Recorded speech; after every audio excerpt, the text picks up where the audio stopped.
Speaking of expensive, I've had to call down Jess to the block shop to discuss a pricing issue from last week.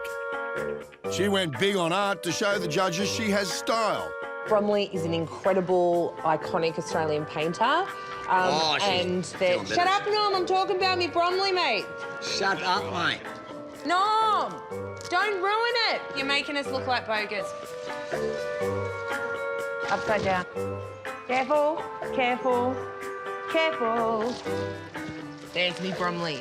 Now, last night at HQ, you mentioned to me that the Bromley on your wall for the guest bedroom was $2,000, correct? Yeah, correct. And I was a little bit suspicious. So I got Sonny Sarah here, my mate from Suncorp, to investigate for me. Block rule number 5. There's to be no more than a 50% discount on any goods. It turns out that Bromley retails for $10,000. You got an 80% discount.